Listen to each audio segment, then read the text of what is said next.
जंगल में बारिश का मौसम आने ही वाला था। सभी पक्षी पक्का लकड़ी के घर बनाने में लगे हुए थे। इस बार तो गोरी कवि ने कमाल ही कर दिया। उसने अपना पक्का का घर सबसे पहले बनाने के लिए ठान लिया था। आलू, मेरे सुंदर पति, बारिश होने वाली है कुछ ही दिनों में। क्यों ना हम सबसे पहले अपना पक्का लकड़ियों का घर बना लें। हाँ गोरी, तुम ठीक बोल रही हो। हम इस बार सब पक्षियों से पहले अपना पक्के का घर बनाएंगे। कालू, बोलने से ही नहीं होगा। तुम जाओ लकड़ियाँ लेकर आओ और मैं सूखा घास लेके आती हूँ। फिर गोरी और कालू अपने अपने काम में लग जाते हैं। गोरी सूखी घास लेकर आ जाती है और उसके पीछे ही कालू कौआ भी लकड़ियों का गट्ठर लेके वहाँ आ जाता है। मर गया गोरी, बाप रे, मैं तो थक ही गया। कालू, अब सोचो मत, जल्दी जल्दी घर बनाओ। ना जाने गोरी पे कौन सा घर बनाने का भूत सवार था। गोरी, थोड़ा आराम तो कर लेती। इतना भी जल्दी क्या है, बारिश आने में अभी समय है। वो सब मैं कुछ नहीं जानती कालू जी, आप जल्दी जल्दी मेरा घर बनाओ। फिर कालू कौआ घर बनाना शुरू करता है। गोरी भी उसकी मदद करती है। तोता, कबूतर और रानो चिड़िया दाना लेके आते रहते हैं। फिर वो तीनों कालू के घर के पास जाते हैं। कालू भैया, कहीं मैं सपना तो नहीं देख रही हूँ? अभी किसी भी पक्षी का घर नहीं बना और आप दोनों अपना घर बनाने में लग गए हैं। हाँ चिड़िया, जो करना है सो कर लो। बाद में फिर बारिश में बहुत दिक्कत होता है, इस चलते हम अपना घर बना रहे हैं। हाँ चिड़िया, बारिश आने वाली है, हमें भी जल्दी जल्दी अपना लकड़ियों का घर बना लेना चाहिए। हाँ मिट्ठू, तुम ठीक बोल रहे हो। हम भी अपना मकान कल से बनाना शुरू करते हैं। फिर कबूतर, तोता, चिड़िया अपने अपने घर चले जाते हैं। कालू और गोरी अपना घर शाम तक बना लेते हैं। मेरा सुंदर घर, मेरा सपनों का घर आखिर सबसे पहले बन ही गया। गोरी बहुत खुश थी और वो सभी पक्षियों के सामने बहुत घमंड मार रही थी। रानो, तुम्हारा घर तो भी आधा पाधा बना है। हमारा घर जाके देखो, पूरा घर बन गया है और हमने उसे फूलों से भी सजा दिया। बधाई हो गोरी बहन, हमारा भी घर जल्द से जल्द बन जाएगा। अच्छा ठीक है चिड़िया, अब मैं तोते का घर देख के आती हूँ कि उसका घर बना कि नहीं। गोरी मिट्ठू तोते के घर जाती है। मिट्ठू तोते की तबीयत ठीक नहीं थी, इसलिए अभी उसका थोड़ा ही घर बन पाया था। गोरी कवि खूब हंसती है। मिट्ठू तोते, तुम तो बहुत टे कर रहे थे कि तुम्हारा घर बन जाएगा। अभी तक तो तुम्हारा घर का दीवार भी ठीक से नहीं बना है लकड़ियों का। लगता है अगले बारिश में तुम्हारा घर बनकर तैयार होगा। गौरी, इतना भी मजाक ना बनाओ। अभी मेरी तबीयत ठीक नहीं चल रही है और मेरी पत्नी हरियाली अपने मायके गई हुई है। वो कल ही आ जाएगी, फिर हम दोनों मिलके अपना घर कल ही शाम तक तैयार कर लेंगे।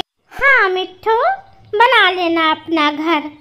ऐसा बोलते हुए गोरी कवि वहाँ से चली जाती है। फिर वो कबूतर के पास जाती है। कबूतर, तुम अपना घर बनाना तो मजबूत बनाना, नहीं तो बारिश में पिछले साल की तरह तुम्हारा घर फिर से टूट जाएगा। हाँ गोरी, मैं घर इस बार बहुत अच्छा बनाऊंगा, तुम्हें चिंता करने की जरूरत नहीं है। ऐसे सलाह देते हुए गोरी वहाँ से चली जाती है। जिंदगी में पहली बार तो अपना घर बारिश होने के पहले बना लिया है, तो बहुत ज़्यादा इसे घमंड है। से गोरी कवि को रास्ते में जो भी पक्षी मिलता वो उसे कुछ न कुछ सुनाए ही जा रही थी। कुछ दिनों में बारिश शुरू हो गई। देखते ही देखते आसमान में बिजली तड़कने लगी और जोरदार वर्षा होने लगी। अभी ही अपने अपने घरों में छुप जाते हैं। आलू, हमारा घर सबसे मजबूत है। देखना इस बारिश में सभी पक्षियों का घर टूट जाए। गोरी, छोड़ो दूसरे की चिंता और मुझे चैन से सोने दो। ऐसे बोलकर कालू कौआ सो जाता है।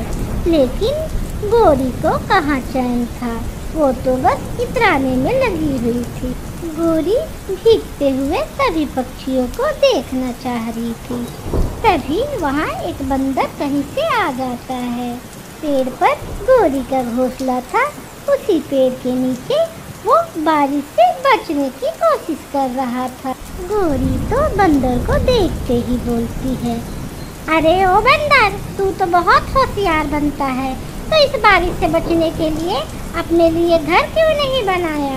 गोरी की ये बात सुनकर बंदर को बहुत गुस्सा आता है, लेकिन वो चुप ही रहता है और पेड़ के आड़ में खुद को बचाने का प्रयास करने लगा। लेकिन थोड़ी देर शांत रहने के बाद गोरी कभी फिर से बोलती है, अरे ओ बंदर, तूने तो मस्ती में पूरा गर्मी और सर्दी बिता लिया, अब बारिश में इधर से उधर घूमते चल रहा है।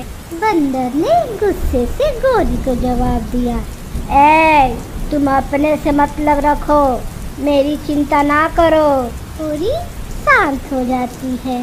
बारिश की वजह से ठंडी हवाएं चल रही थी। बंदर कांप रहा था, अपने आप को ठंड से बचाने की बहुत कोशिश कर रहा था।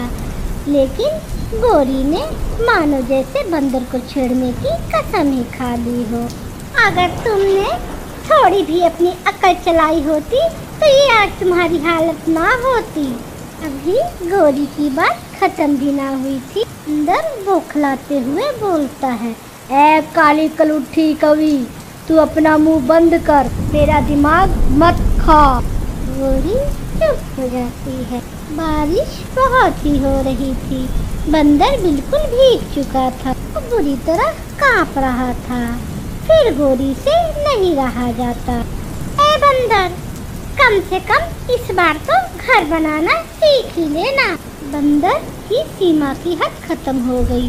वो बौखलाते हुए पेड़ पर चढ़ जाता है। मैं घर बनाना तो नहीं सीखूंगा, पर तोड़ने मुझे बहुत अच्छे से आता है। और गोरी कवि का घर बंदर तोड़ देता है। अरे ओ बंदर, ये क्या कर दिया? मेरा घर तोड़ दिया।